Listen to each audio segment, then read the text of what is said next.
This, ladies and gentlemen, doesn't need an introduction. This is the Triumph Speed 400. You probably already know this motorcycle.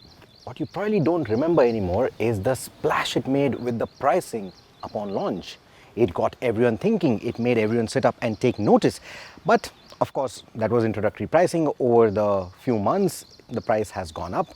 So Triumph has now introduced this, the Speed 400 T4. It's a cheaper variant based on the Speed 400. In fact, Bajaj insists it's a completely different motorcycle. So we are here to find out how it actually performs. But the way I look at it, I think it's a masterstroke, especially if you are in the market wanting a Speed 400 but it feels like a little bit of a stretch. This might make a lot of sense. If you are in the share market, it again makes a lot of sense because this is aiming to bring in some really big numbers. But if you are a Triumph fan, it might just be a disaster. Wait till the end to know why I say that.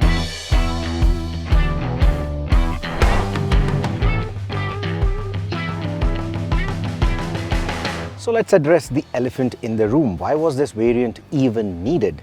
Was it the Royal Enfield Hunter and Guerrilla effect, or is Triumph India just trying to cast a wider net? I think it's a bit of both. You see, the Hunter and the Guerrilla have been raking in a lot of numbers with their roadster charm. And then you have bikes like the Bajaj Pulsar NS400Z, which are offering a tempting price tag with a lot of bang for the buck. So Triumph India obviously needed to respond. They saw that there are gaps in this market that they could fill with the T4. So it is essentially aimed at those who want the big T badge without the hefty price tag.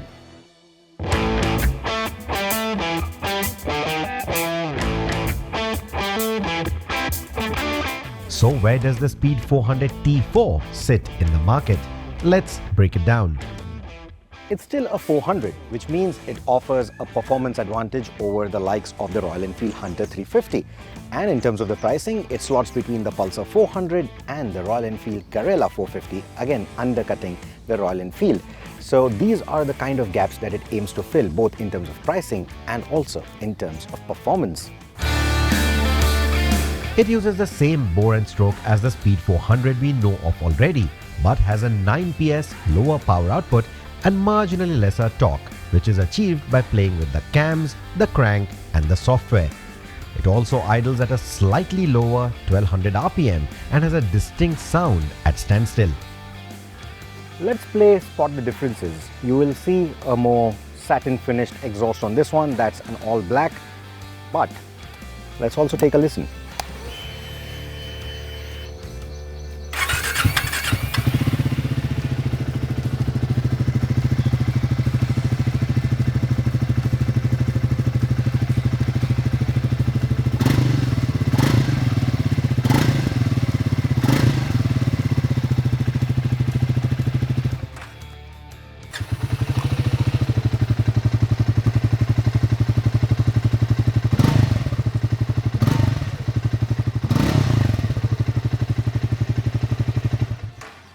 So when I rev both the engines, you'll probably not hear much of a difference, but at idling RPM, you will hear a bit of a thump. Yep, that is what was engineered. Again, squarely aimed at Royal Enfield, they engineered a thump in this. So how have they done that? Now, there are going to be a few key changes in the engine for it. Both are still going to be the 398cc mils, but this runs a slightly heavier crank, so you get more crank inertia. It also runs different camshafts for a different inlet and exhaust timing, and the throttle body itself is a 32mm versus a 46mm on the standard Speed 400. So what they've gone with is not just the thumb but also a more relaxed riding feel, again squarely aimed at Royal Enfield. So while the Speed 400 is aimed at those who want a slightly racy performance but not as on the edge performance as a KTM, this one goes even mellower but not as lazy as Royal Enfield. So if you want a motorcycle that is easy to cruise on compared to the standard Speed 400, something that's easy to just linger on at about 100, 110 kilometers an hour on the highway, and then again a relaxed performance in the city, this is the one that they have for you. Triumph has also changed the gearing. Now the standard Speed 400 comes with a 43-tooth rear sprocket, whereas the T4 gets a 39-tooth rear sprocket. Now usually A smaller rear sprocket also translates to better top speed, but with the drop in power, with the changes in engine and all of that, what you're getting is a top speed of about 135 kilometers an hour. Because you see, in the Indian conditions, usually 120 to 130 is a decent cruising speed, so to say.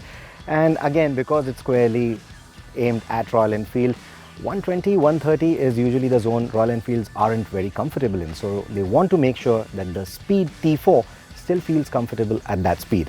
But I believe 100 to 120 is still the ideal cruising speed for the new T4. That said, cruising at 100 to 120 kilometers an hour in top gear puts the engine in the 5 to 6000 RPM zone. And the engine does feel a bit buzzy in that rev zone, especially in the pegs. But there is no dearth of power, and a quick twist of the wrist not only helps build speeds quickly towards the 135 km an hour top whack, but also reveals a meaty torque spread perfect for the city and highway use. If the T4 is bought solely by casual riders, as Bajaj expects, they will not even feel the 10 PS power deficit thanks to the strong mid-range torque. If you recall the 400cc single-cylinder comparison that we did recently, you might remember me saying that the brakes on the Speed 400 feel a bit spongy despite the sintered brake pads. And now the feel is even spongier with the T4 because one, it goes with high mu organic calipers. So organic calipers are common across many single-cylinder entry-level performance motorcycles that you see. But this one is using a high mu organic pad, so that has higher levels of friction, but still feels a bit spongy, just the way the standard Speed 400 does. Also, it gets actually mounted calipers versus the radial mounting that you see here, because you see, you get upside down forks on this. This has standard forks, so as a package, you have to go ahead with actual mounted calipers. The diameter for the disc, however, stays the same. The wheels on both the bikes are also going to be similar. What's going to be different is the choice of rubber. Now, speaking of choices, from 2025, the standard Speed 400 will also give you the option of Vredestein tires, which hopefully should be even grippier than the Apollos that we already like. However, for the T4, the only option that you're going, at least as of now, is going to be the MRFs. Now, we have sampled these tires in the past on other motorcycles, and it's a pretty decent set, and it will do most of the stuff that the Speed 400 is going to do. Of course, at higher leans on the edge, the Speed 400 is going to be better, and that's going to be more than just the tires, it's also the suspension coming into play and all of that. But like I said, most of the stuff that the Speed 400 will achieve, the T4 will do that as well. One advantage, however, of these MRF tires is that the profile is slightly taller. That also gives it better ground clearance, makes it better equipped to take on the slightly poor road conditions that you're going to encounter every day. But on poor road conditions, the suspension does show its basic nature. The USDs on the standard Speed 400 feel far superior, not only for bump absorption but also for handling. The T4 feels more like a standard street bike in comparison and loses a bit of that premium feel. It has a better seat though, with a roundish profile that is not only more comfortable but also makes gripping the tank a bit easier. And if you already own a Speed 400, this seat could be a good swap for you. But if you are in the market for a new Speed 400, I would rather stretch the EMI by a little bit and get the full-fat version instead than the T4. While the T4 does most of the things that the standard Speed 400 does, it simply lacks the classy feel and poise in my books. But in this segment, price rules the roost. So let's sum it up. I think the T4 in itself is a fairly good motorcycle. It will do most of the things that the standard Speed 400 might do, and then some. And I think from that point of view, the Speed 400 should definitely feel a bit threatened. I won't be surprised if it doesn't garner too many numbers with the inclusion of this in the portfolio now.